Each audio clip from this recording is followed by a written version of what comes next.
Hey, are we going to make pudding? Yes, we are. We're going to show the high schoolers how to make it. So first of all, we want to show that Faye has her hair up. Yep, now we're going to have to wash our hands again, right? Because you touched your hair and then you touched your nose. And now I'm also going to illustrate the fact that Faye is wearing closed-toed slippers.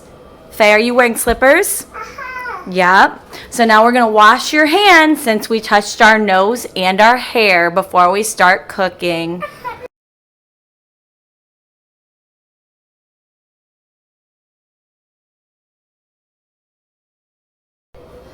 We have our mise en place put together, meaning everything's in its place. So we've already pre-measured all of these ingredients that Faye is very excited to touch. Our first instruction is to take the sugar, the salt. Faye, hold on a second. I know you want to just eat the good stuff. The cornstarch. There. Oh, yeah, we're gonna use this. The cornstarch and the cocoa powder. If you're making chocolate, you're skipping the cocoa powder. If you're making vanilla, and we're gonna stir it together. Faye, you're gonna stir. Stir it real good. The cornstarch is what's going to help our pudding thicken up. And if you're concerned about these lumps and clumps that you're seeing, you can always use a strainer, the metal mesh strainer, to sift them so they don't become a problem when we make our pudding.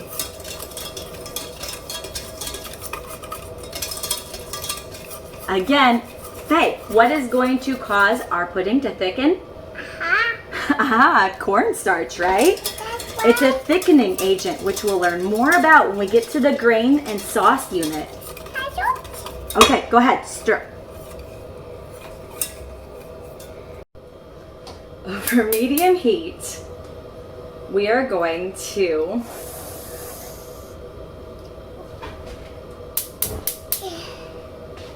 over medium heat, we are going to gradually stir in our milk. I have it in my 2-cup liquid measuring cup, and I'm just going to kind of stir it in gradually. Pour spout's not the greatest, so it's coming down the side, so I'm just making sure that whole thing is over top of the pan.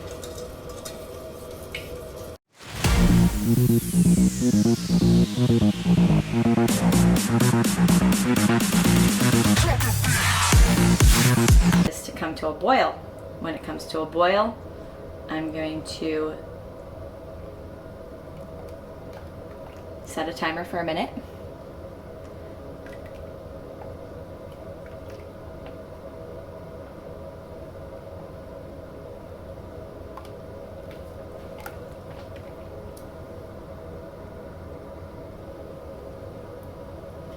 Okay, you can see that is now boiling.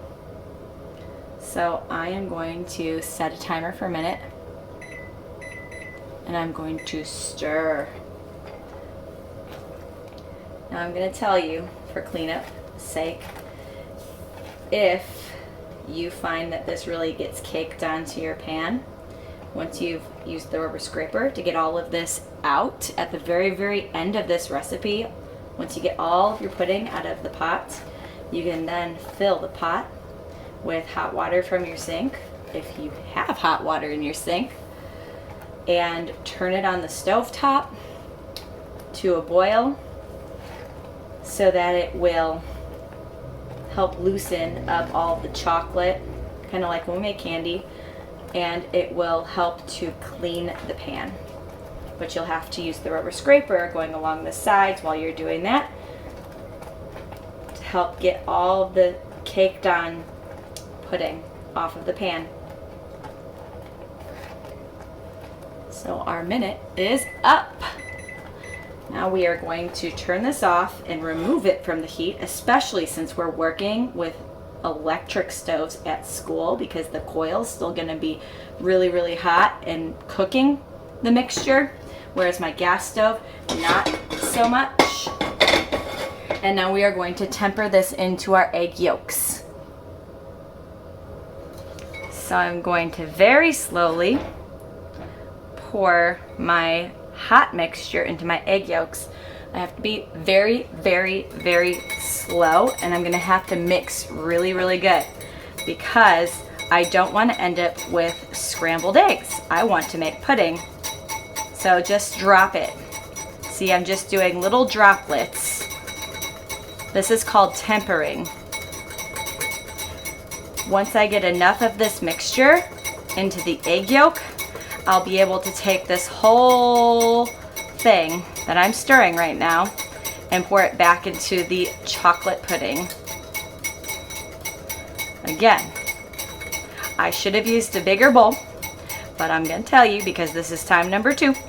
My bowl is in the dishwasher washing. So I'm using a cereal bowl instead. You guys have a ton of bowls at your disposal. In the foods room. So no worries, you'll have plenty to work with. Find yourself a bigger bowl than this.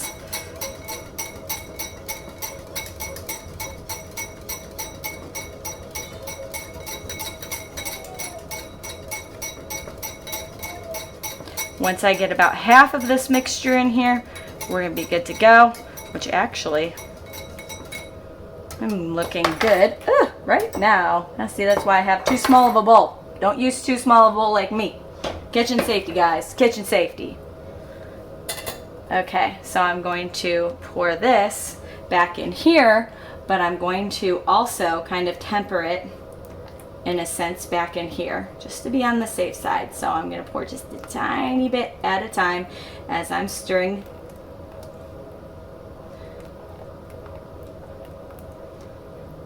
You can already see this is starting to thicken up, which is wonderful. Thickening happens due to something we call gelatinization, which is thickening due to the use of a starch, which is our cornstarch, heat, and liquid. And of course, agitation always helps, which is my stirring. So I'm going to use my rubber scraper to get what I have left in the bowl. Remove all food particles from that bowl. I think y'all are gonna ace the rubber scraper when we take a test on it. So turn the heat back on, and we are gonna let this come to a boil again,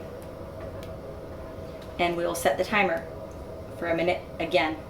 And I'm actually gonna show you how to tell when your pudding is ready to be taken off the stovetop.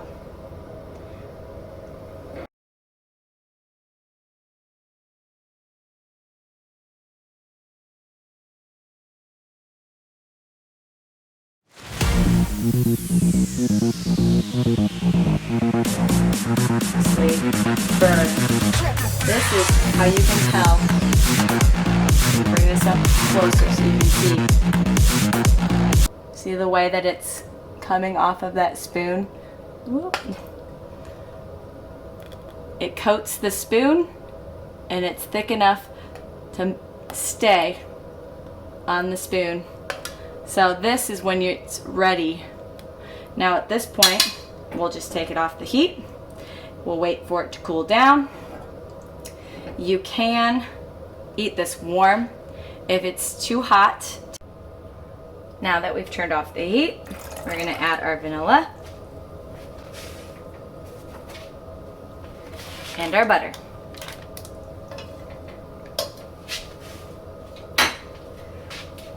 Then you are ready to eat.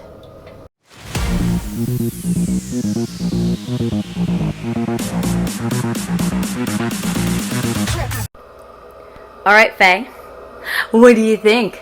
Is it yummy? Yummy, yummy. In Faye's tummy.